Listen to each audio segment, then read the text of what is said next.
नमस्कार, स्वागत है आप सभी का आपके अपने YouTube चैनल संस्कृत प्रभाव प्रयागराज पे। मित्रों, माध्यमिक शिक्षा सेवा चयन बोर्ड की तरफ से जो हाल ही में वेटिंग लिस्ट जारी की गई है, उन सभी बिंदुओं पर मैं बात करने जा रहा हूं। प्रारंभ से लेकर के अंतिम तक देखिएगा और तथ्यों को समझिएगा। क्या वेटिंग लिस्ट में आए हुए सभी प्रतियोगी शिक्षकों का चयन हो सकता है? क्या वे प्रतियोगी शिक्षक ऐसे ही वंचित रहेंगे जिनका पूर्व में विद्यालय आवंटन तो हुआ, लेकिन किसी कारणवश आज अभी तक उनकी ज्वाइनिंग नहीं हो पाई है, अर्थात उनका समायोजन कहीं अन्यत्र नहीं हो पाया है? तो प्रारंभ से लेकर के अंतिम तक देखिएगा और तथ्यों को समझिएगा। इस वीडियो को आप लोग शेयर करिएगा और इस चैनल पर अगर नए होंगे तो जरूर चैनल को सब्सक्राइब कर लेंगे, बेल आइकन को प्रेस कर देंगे, ताकि नोटिफिकेशन के माध्यम से आप तक इसी प्रकार की महत्वपूर्ण जानकारियाँ प्राप्त होती रहें। तो पीजीटी टीजीटी 2016 में विभिन्न विषयों में चयनित प्रतियोगी शिक्षकों की वेटिंग लिस्ट भी जारी कर दी गई है और संबंधित एक पत्र भी जारी किया गया है माध्यमिक शिक्षा सेवा चयन बोर्ड की तरफ से कि जिले में जो भी जिला विद्यालय निरीक्षक के पास में जो जानकारी हो, जिस विद्यालय में जिस विषय की रिक्तियाँ हों, उन रिक्तियों पर वेटिंग लिस्ट में आए हुए प्रतियोगी शिक्षकों को यानी कि क्रम से उच्च क्रम से निम्न क्रम तक में लेना है।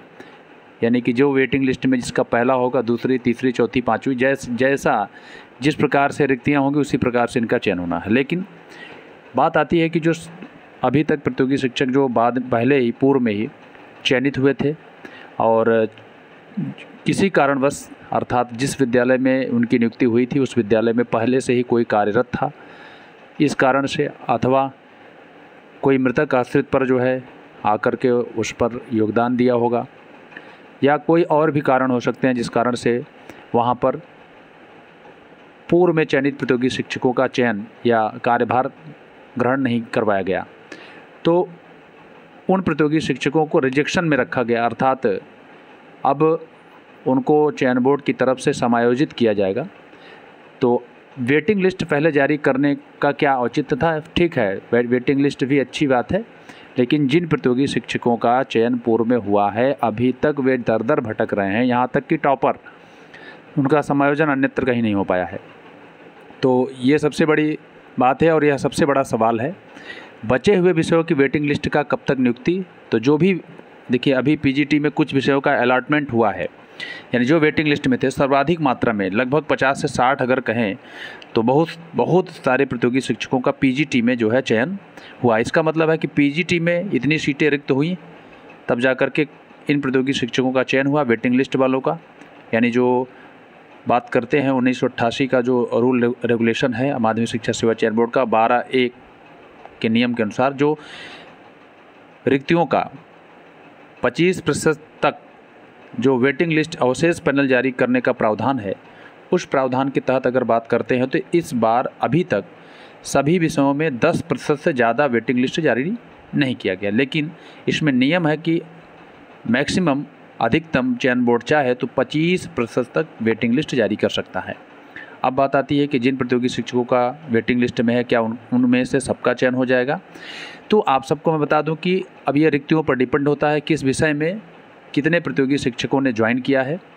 लेकिन अगर मुझे आंकड़ा की बात अगर आती है, संस्कृत विषय और हिंदी विषय का एक आंकड़ा लेते हैं औसत, तो आप लोग चाहे जिस विषय को होंगे उन्हीं विषयों के साथ इनका भी एक सहसंबंध स्थापित करके आप लोग जान सकते हैं कि हिंदी में वेटिंग लिस्ट में जो प्रतियोगी शिक्षक हैं उनमें से ज़्यादातर प्रतियोगी शिक्षकों का चयन होने का कम संभावना है। कारण कि जो एलटी ग्रेड शिक्षक भर्ती की परीक्षा हुई थी, एलटी ग्रेड का चयन अभी नहीं हो पाया है, एलटी ग्रेड में चयनित प्रतियोगी शिक्षकों का। इसके कारण से तमाम ऐसे प्रतियोगी शिक्षक रहे हैं जो साक्षात्कार दे दिए।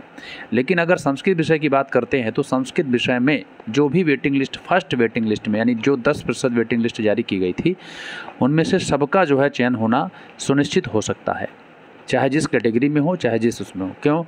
क्योंकि टीजीटी और पीजीटी की स्थिति अगर देखते हैं, अलॉटमेंट जो आया हुआ है पीजीटी में संस्कृत विषय का, तमाम ऐसे प्रतियोगी शिक्षक हैं जो वेटिंग लिस्ट में थे, उनका चयन हो गया, उनको संस्था आवंटन हो चुका है। लेकिन इसमें एक स्थिति दो भागों में विभक्त हो रहे हैं प्रतियोगी शिक्षक। एक तो वेटिंग लिस्ट बनाम समायोजन। समायोजन का मतलब होता है जो वेटिंग लिस्ट से पहले जो चयनित थे उनको अभी अन्यत्र कहीं समायोजित नहीं किया गया, लेकिन इनकी भी समस्याओं का समाधान होगा चयन बोर्ड की तरफ से, ऐसा नहीं है। लेकिन अभी फ़िलहाल ऐसी स्थिति जो बनी हुई है, इस स्थिति के हिसाब से अगर कहा जाए तो वे पूर्व में चयनित प्रतियोगी शिक्षकों के साथ एक तरीके से उनके अंदर एक निराशा है, और इस आशा और विश्वास के साथ हैं कि चयन बोर्ड की अगली मीटिंग जो भी होगी, जल्द ही यह निर्णय लिया जाएगा कि जो पूर्व में चयनित प्रतियोगी शिक्षक हैं उनको कहीं अन्यत्र समायोजन या समायोजित किया जाए। तो सबसे बड़ा सवाल है कि क्या वेटिंग लिस्ट में जितने लोग हैं सबकी नियुक्ति सुनिश्चित होगी? तो विषय के हिसाब से, रिक्तियों के हिसाब से वेटिंग लिस्ट वालों का चयन हो सकता है, लेकिन मैं पूर्ण रूप से यह नहीं कह सकता हूँ, या आप भी पूर्ण रूप से आश्वस्त नहीं हो सकते हैं कि वेटिंग लिस्ट में अगर हैं तो आपका चयन हो सकता है। 25% तक वेटिंग आने की संभावना होती है। और जो भी वेटिंग लिस्ट में है, संस्कृत विषय की अगर बात करते हैं तो संस्कृत विषय में सभी प्रतियोगी शिक्षकों का चयन हो सकता है। पूर्ण रूप से मैं दावा तो नहीं कर सकता हूँ, लेकिन जो मेरा अनुभव रहा है, जो अनुसंधान रहा है, उस अनुसंधान के हिसाब से जिस प्रकार से लगातार संस्कृत प्रभा परिवार की तरफ से एक व्यक्ति एक नौकरी की जो मुहिम चलाई गई थी, उस मुहिम में ज़्यादातर हिंदी और संस्कृत विषय की जो बात करते हैं हम लोग, तो उसमें ज़्यादा से ज़्यादा लोग जो है इंटरव्यू छोड़ा था। अभी यही मुहिम आप लोग सामाजिक विज्ञान में भी देख रहे होंगे। अगर जून महीने में एलटी ग्रेड शिक्षक भर्ती की नियुक्ति प्रक्रिया संपन्न हो जाती है, तो जो बचे हुए विषयों के साक्षात्कार हैं जैसे सामाजिक विज्ञान में, उनमें भी इसी प्रकार से असर पड़ सकता है। तो इसलिए जो भी इस चैनल पर नए हो, ज़रूर इस चैनल को सब्सक्राइब कर लेंगे, बेल आइकन को दबा देंगे, ताकि जो भी मुहिम इत्यादि चलाई जाती है उसमें आप लोग बढ़ चढ़ के हिस्सा लें। और आप सब जितने भी बेरोज़गार साथी हैं, बेरोज़गारी से जूझ रहे हैं प्रतियोगी शिक्षक, उनको जल्द से जल्द रोज़गार मिल सके। तो इस वीडियो को आप लोग ज़्यादा से ज़्यादा लोगों तक शेयर करें, लाइक करें इस चैनल को, और सब्सक्राइब करके बेल आइकन दबाना न भूलें। और मिलते हैं हम लोग फिर महत्वपूर्ण सूचनाओं के साथ, महत्वपूर्ण ज्ञान की सामग्री के साथ। यहाँ से आप देख सकते हैं जो लेटर जारी किया गया है चयन बोर्ड की तरफ से, ये 25 तारीख को है। उत्तर प्रदेश माध्यमिक शिक्षा सेवा चयन बोर्ड नियमावली 1988, 1998 के नियम 12(8), यही नियम है आपका। इसी नियम के तहत आप सबकी नियुक्ति होती है, अर्थात जो अवशेष पैनल जारी होता है, अवशेष पैनल 25% तक, मैक्सिमम 25% तक ही जारी होता है। लेकिन चयन बोर्ड की तरफ से अभी तक 10% ही, लगभग 10% ही चयन किया जा रहा है वेटिंग लिस्ट में। अगर ज़रूरत पड़ने पर इससे नीचे भी वेटिंग लिस्ट आ सकती है, क्योंकि नियम है 25% तक वेटिंग लिस्ट जारी कर सकता है चयन बोर्ड। ठीक है, इस प्रकार से आप देख सकते हैं कि ये जो वेटिंग लिस्ट में नाम था, अगर हम बात करें हिंदी विषय में, प्रशिक्षित स्नातक हिंदी में, ये वेटिंग लिस्ट में है पहली, और ये मेरिट है। और जैसे ही समायोजन, जैसे जिनका चयन पूर्व में हुआ है उनकी रिक्तियां खाली होती हैं, तो इनका भी कॉलेज अलॉटमेंट किया जा सकता है। तो ऊपर से कॉलेज अलॉटमेंट होता है, ये नियम है। इसी प्रकार से यहाँ से भी आप देख सकते हैं। और प्रशिक्षित स्नातक हिंदी बालक वर्ग लतिका सिंह का है। और फिर इधर से आप देख सकते हैं संस्कृत विषय में बालिका वर्ग में, देखिए बालिका वर्ग में जो चयन हुआ है कुमारी छाया का पहले नंबर पर है। और इनकी अब जब भी, अभी कॉलेज अलॉटमेंट नहीं आया है, लेकिन कॉलेज अलॉटमेंट आने की पूर्ण संभावना है बहुत जल्द। नीतू देवी का है, और संतोषी जी का है, रीमा सिंह जी का है। इस प्रकार से अगर देखा जाए तो वेटिंग लिस्ट में जितने लोग हैं, ये संस्कृत विषय में संभावना है, क्योंकि हम लोगों ने प्रायः देखा था कि ज़्यादा से ज़्यादा सीटें रिक्त हुई थी। बालक वर्ग में देख सकते हैं वेटिंग लिस्ट में पहले चंद्रबली पांडे जी हैं, और दूसरे बाद मोहनी देवी जी हैं। ये सभी जितने भी चयनित हैं वेटिंग लिस्ट में हैं, इनका 100% होना तय है। तो यहाँ से आप देख सकते हैं माध्यमिक शिक्षा सेवा चयन बोर्ड की तरफ से कॉलेज अलॉटमेंट किया गया है पीजीटी का, यानी 2/2016 का, जिसमें अंग्रेजी विषय का दिया है, संस्कृत का, civics, home science, physical education का, साइकोलॉजी का, सोशलॉजी का, म्यूज़िक का, और एग्रीकल्चर का, बायोलॉजी का, लॉजिक का, ज्योग्राफी का, education, Urdu, music, vocational, military science का, कॉमर्स का, हिस्ट्री का, फिजिक्स का, केमिस्ट्री का, मैथ का, और इकोनॉमिक्स का। ये अभी पीजीटी का अलॉटमेंट हुआ है, यानी कि जो वेटिंग लिस्ट में प्रतियोगी शिक्षक थे उनका नाम आ गया है। अब जो नीचे दिया गया है, या merit wise list of candidate belonging to larger than vacancy, यानी लार्जर देन का मतलब होता है जो वेटिंग लिस्ट में है।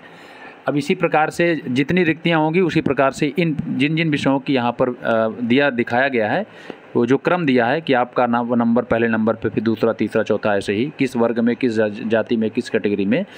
तो जैसे टीजीटी एग्रीकल्चर बालक वर्ग का है, आर्ट का बालिका वर्ग का है, और बंगला का बालिका वर्ग का है, कॉमर्स का, इंग्लिश का, हिंदी का, होम साइंस का, मैथ का, म्यूजिक इंस्ट्रूमेंटल का, म्यूजिक वोकेशनल का, फिजिकल एजुकेशन का, संस्कृत का, ये सभी लिस्ट जारी की गए हैं।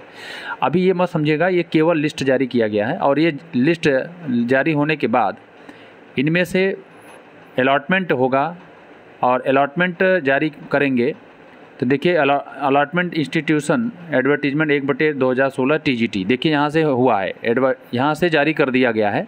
अलॉटमेंट हिंदी का, संस्कृत का, और आर्ट का, साइंस का, फिजिकल, सबका कर दिया गया अलॉटमेंट 1/2016 एडवर्टीजमेंट का, ठीक है। तो ये सभी विज्ञप्तियाँ आप देख सकते हैं अलॉटमेंट, और 25/3/2021 का विज्ञापन है। आपको ये अभी आपका नहीं हुआ, टीजीटी का अभी नहीं हुआ है, यहाँ से आप देख सकते हैं टीजीटी का नहीं हुआ है। यानी टीजीटी का वैकेंसी जो लार्जर देन वैकेंसी से लोग हैं जो वेटिंग लिस्ट में थे, उनका नाम मात्र दिया है टीजीटी का। अब इनका भी जल्द ही आ सकता है, ठीक है। तो इन सभी तथ्यों को आप समझ गए होंगे कि लार्जर देन का वैकेंसी से मतलब होता है कि वैकेंसी रिक्तियों के अधिक जितने लोगों को वेटिंग लिस्ट में रखा गया था, उसमें से पीजीटी में विभिन्न विषयों का हो चुका है, लेकिन टीजीटी का अभी नहीं हुआ है। टीजीटी में जल्द ही आने वाला है। तो आप लोग अपना क्रम देखते रहें और ईश्वर से प्रार्थना करते रहें कि जल्द से जल्द जो है चयन बोर्ड की तरफ से आप सभी के लिए भी इस विद्यालय संस्था आवंटन की लिस्ट जारी कर दे, और वे भी प्रतियोगी शिक्षक चयनित हो जाएं जो पूर्व में कहीं न कहीं रिजेक्शन लिस्ट में हैं, अभी तक उनको नियुक्ति नहीं हुई है। इन्हीं शुभकामनाओं के साथ मिलते हैं पुनः दूसरी खबरों के साथ। आज के लिए इतना ही, धन्यवाद।